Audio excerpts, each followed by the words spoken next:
Mahali kuwa restaurant anakula, akila tena kwa madaa sana. Baada ya kuona mikono yake michafu, anaamua kufutia kwenye nguo ya mdada mmoja bila hata ya ustaarabu. Mdada yule anageuka kwa hasira na kumuuliza, "Mheshimiwa, una matatizo gani?" Hakumsikiliza, bali aliendelea kufutia uchafu wake uliopo mdomoni, na baada ya hapo alichukua wallet yake na kumpa pesa yule mdada. Akaendelea na starehe zake na rafiki yake. Yule mdada akaona huu ni udhalilishaji uliopitiliza, akamgeukia yule mkaka. Alimtandika kibao na kumlalamikia kwa nini amemfanyia vile. Yule kijana aliamka kwa hasira sana na kumfokea mdada na kumwambia atoke. Ghafla kuna walinzi wanafika pale. Mdada akamwambia, "Jamani, huyu ndo mwenye makosa, mtoeni." Lakini akamwambia, "Mimi ndo mmiliki wa hii mgahawa, kwa hiyo siwezi nikatoka." Mdada akamwambia mkaka, "Hivi unajua kuwa utajiri wako unaweza kupromoka ndani ya masaa machache tu? Usiliingie hivyo ulivyo navyo." Wakamtoa kinguvu. Dada akasema, "Hapana, nitatoka mwenyewe." Muda huo huyo mkaka anamwangalia kwa dharau sana. Na yule aliamua kuondoka, lakini kipindi anatembea hatua chache tu akajisikia vibaya. Akahisi kizunguzungu, na hapo ndipo akaanza kupepesuka na taratibu akadondoka. Yule mkaka akamdaka yule mdada. Jamaa aliacha uni na kuanza kuomba msaada kumaisha yule mdada kituo cha afya. Na kweli baada ya muda yule jamaa akajitetea kwa daktari kuwa, "Huyu mdada sijafanya kitu chochote, tulikuwa tunabishana tu. Sijafanya kitu chochote." Daktari akamsikiliza na akamgeukia akamwambia, "Hivi unajua yule mgonjwa ana ugonjwa wa kansa, na ugonjwa umeshafikia stage 4, hatua ambayo ni mbaya, ambayo huwezi kupona zaidi ya kifo tu." Jamaa alishangaa akasema, "Unasemaje?" Basi bwana Msela anamtembelea yule binti wodini akiwa amelazwa, akiwa amebeba na chakula kabisa. Kana mwangalia yule binti. Yule binti alipomwona jamaa alishangaa akamuuliza, "Wewe unafanya nini hapa?" Jamaa akamwambia, "Nimekuletea chakula." Binti alikataa, alijua jamaa mkuja tena kumkejeli kwa kuwa jamaa ana pesa na anadharau watu. Alikataa chakula chake. Jamaa akasema sawa, akaamua kuweka chakula pembeni, hata binti akiamka baadaye atakula. Na baada hapa akawa amesimama tu anazunguka pale akiwa anafikiria. Masiara yake na dharau yake imepelekea binti kumpandisha homa yake. Binti akamuuliza, "Na shida gani?" Jamaa akasema, "Natamani kuondoka lakini siwezi. Lakini pia naomba nitumie muda huu kukuomba samahani kwa kile ambacho nimekufanyia." Binti akamuuliza, "Unahitaji msamaha?" "Kamwe siwezi kukusamehe." Jamaa akainamia chini akijua kabisa binti kachukizwa kile kitendo alichomfanyia. Akamwambia, "Kile kilikuwa ni chakula changu cha mwisho, kwa maana baada ya pale sikuwa na matumaini mengine ya kuwa kama nitakuja kula chakula kingine nikiwa na afya njema, lakini ulipofika wewe umevuruga kila kitu." Jamaa akamwambia binti, "Bwana samahani." Na binti akamwambia, "Sitaweza kusamehe hata kama utoe milioni 10, kwa maana kwako pesa ndiyo kitu cha thamani kuliko utu wa watu." Jamaa kwa aibu na majuto anaamua kutoka wodini, akimwacha binti akiwa amelala. Yule daktari anamfuata yule mkaka na kumwambia, "Huyu binti kabakiza masaa machache tu endapo usipofanyiwa matibabu, na matibabu yake ni gharama sana." Jamaa kuambiwa vile alisikitika sana. Aliambiwa huyu binti huyu ana muda mrefu atafariki kutokana na ugonjwa wake kuwa katika hali mbaya sana. Jamaa kuchoka katika mbinu za kuomba msamaha kwa huyo binti. Binti anatoka wodini anakuta jamaa ameandaa mazingira ya dina kwa sababu alivuruga chakula chake binti kule hotelini. Kwa akaamua kujitetea kwa kumwandalia dina akiwa hapa hospitali. Binti akanashangaa. Jamaa akamwambia, "Nimeamua kukuletea restaurant hapa hospitali ili upate dina yako." Binti akamwambia, "Ili niweze kula dina nina masharti mawili." Jamaa akamwambia, "Sema." Akasema, "Cha kwanza nahitaji gauni." Jamaa akamwambia, "Geuka." Binti akaliona gauni zuri sana jekundu. Na baada ya hapo binti akasema, "Ombi langu la pili, nataka kula dina na kijana mtanashati sana." Jamaa akasema hilo tu limeisha. Jamaa akamgeukia rafiki yake mhudumu pale, mwandaji aliye eneo, akasema, "Kijana." Dada akasema, "Hapana, huyo mimi simhitaji, ila nahisi wewe utafaa kula dina na mimi jioni." Kwa kuwa jamaa alikuwa anatafuta nafasi ya kumuomba radhi, binti akaona siwe kesi, akakubali. Jamaa kwake ikawa kama shangwe, kwa sababu ni kitu ambacho amekipigania kwa muda sasa, ili mradi kurudisha furaha. Baada ya muda bwana, binti kaenda kuvaa. Aisee, lile gauni lilimpendezesha sana. Jamaa muhuni mjeuri mwenyewe alishangaa kuona uzuri wa huyo binti, kabaki tu amemtoka macho akimshangaa.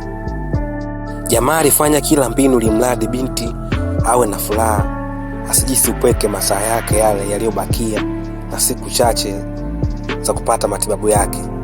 Lakini muda huo pia jamaa alimpisha story binti za hapa na pale. Kikweli dina alienda ikawa bomba kabisa, mpaka binti akajikuta amesahau dharau na kejeli alizofanywa katika hoteli ya huyu jamaa. Akagonga cheers wakifurahi na kupiga story zaidi na zaidi na zaidi, binti akiwa katuliza akili na mawazo kabisa. Na muda huo mshikaji akizidi kushangaa urembo huyu mdada, akiwa anasikitika moyoni kuwa huyu mdada na uzuri wake wote, lakini bado kuna matatizo makubwa na mkumba ya kiafya. Waliendelea kunywa na kunywa wakifurahi, na jamaa alimwambia yule binti, aisee, wewe ni mrembo sana. Binti akashangaa akasema, kwa nini? Akasema, unavyoonekana tu ni mrembo, umependeza sana. Binti alifurahi kusikia vile. Punde tu daktari anamwambia, bana, huduma ya restaurant inaishia dakika kadhaa zinazokuja, kwa hiyo mgonjwa arudi wodini. Jamaa alitamani hata masaa 5 angekaa pale, alitamani muda ungekuwa mrefu zaidi, lakini kwa kuwa binti hakuwa na afya mzuri, ilibidi akubaliane na yale yote aliambiwa na daktari. Basi jamaa akataka kuondoka. Binti akamshukuru jamaa kwa kumpa kampani muda ule. Alimwambia, nashukuru kwa kunisapoti. Naye jamaa akamwambia, usijali. Basi bwana, binti baada ya kumshukuru jamaa, naye jamaa akamwambia binti kuwa tupo pamoja. Jamaa kaamua mdogo mdogo kuondoka, lakini jamaa akamgeukia binti akamwambia, vipi kesho tena tunaweza tukapata muda wa kula chakula pamoja? Binti akamwambia, nenda kafurahia maisha yako uliobakia nayo, kwani kuna watu wanaishi kwa kuhesabu siku na masaa. Ile jamaa maneno alinikata maini sana, akijua binti anamaanisha nini, akimaanisha matumaini mafupi yaliyopo katika maisha yake kutokana na afya yake. Jamaa alimkumbatia binti na kumtoa mawazo, kumwonyesha kuwa tupo pamoja katika changamoto hizi. Baada ya kukumbatiana, binti akamwambia yule jamaa kuwa nimekusamehe, kuwa na amani. Jamaa alitaka kumbusu, lakini binti alikwepa, akamwambia haina shida, akamwambia wewe nenda. Aisee, jamaa alitoka pale akiwa na unyonge sana, akimwacha binti katika chumba kile. Na hata alipofika katika restaurant yake, mpenzi wake alipokuja kumfanyia mabashasha, jamaa akili akiwa pale kabisa, alikuwa deep sana akimwaza yule binti, kwa maana muda mfupi tu, lakini alijikuta tu kichwani mwake atoke. Alijikuta kikata gambe kwa mawazo sana akimwaza yule binti, kwa maana alishamzoea na alikuwa anafuatia sasa maendeleo yake ya afya yake, akijua kabisa hatima ya yule binti. Na binti aligundua kuwa jamaa anajali sana na anajutia kile ambacho alimfanyia. Jamaa alimfuata binti huko katika wadi yake. Binti alimuuliza, umefuata nini? Jamaa akamwambia, nimejaribu kukaa mwenyewe lakini sielewi, natamani muda huu kuwa na wewe.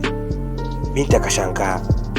Jamaa akamsogelea binti taratibu, akamkumbatia kwa nyuma, akimfariji na kumwonyesha kuwa tupo pamoja. Binti akabaki tu anamshangaa huyu jamaa. Jamaa kuacha kukumbatia kabisa, huko akimuomba kabisa awe na amani, atakaa sawa. Aliendelea kumfariji binti, akimwongelesha maneno ya kumpa moyo, ili binti asijisi upweke na asijisi kama mtu ambaye atakufa muda wowote kuanzia muda huo.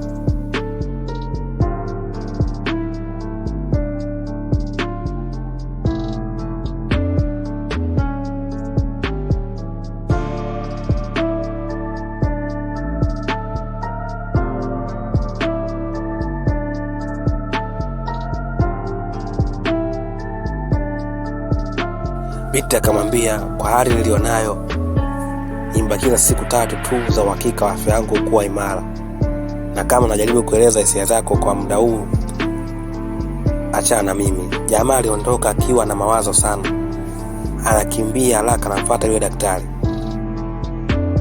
Anamuuliza daktari, hakuna njia nyingine? Mimi nahisi kuna njia nyingine ya kumponesha yule binti. Daktari akamwambia, yuko mchanganikiwa. Akamwambia, hapana daktari, niambie, hakuna njia nyingine ya kumfanya yule binti akapona?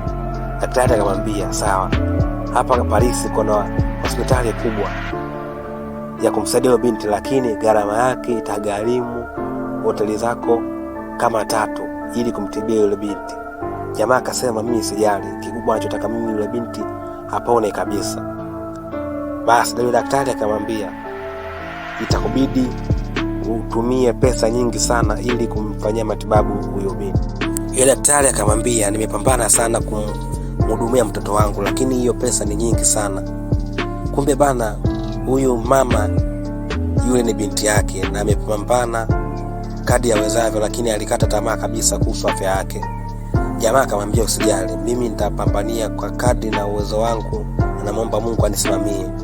Basi bana, wakapanda ndege wakaelekea katika hospitali kwenda kufanya matibabu yenye gharama kubwa zaidi.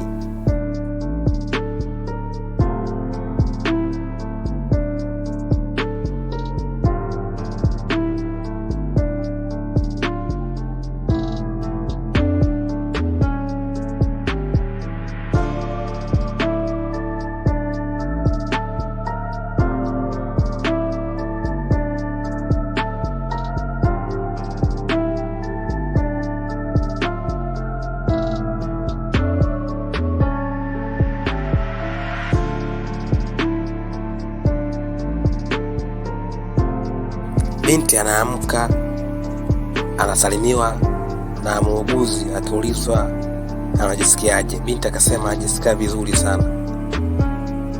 Alimweleza kuwa hali yake ni nzuri. Akigeuka pembeni anamwona yule mshikaji, akashangaa, hapa nimefikaje? Jamaa akamwambia, ni story ndefu, ila kikubwa umefanywa matibabu na homa yako imetoka kabisa.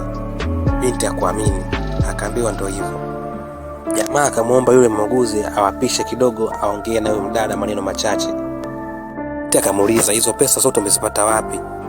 Jamaa akasema, nimeuza restaurant yangu. Binti alishangaa, akasema, kwa sasa sina restaurant, lakini naweza nikapambana nikapata nyingine. Binti akaamini ujasiri na moyo aliyokuwa nao jamaa. Jamaa alimshika mkono binti na kumwambia asijali, kwani maisha popote na mapambano popote pale, ipo siku atapata na ataendeleza. Binti hakuamini. Aligundua jamaa na upendo wa dhati sana kwake, kiasi cha kuuza mali zake zote na kumpambania kumtibia afya yake. Basi bwana, binti alifurahi na akaamua kuwa na mahusiano na huyu jamaa mazima.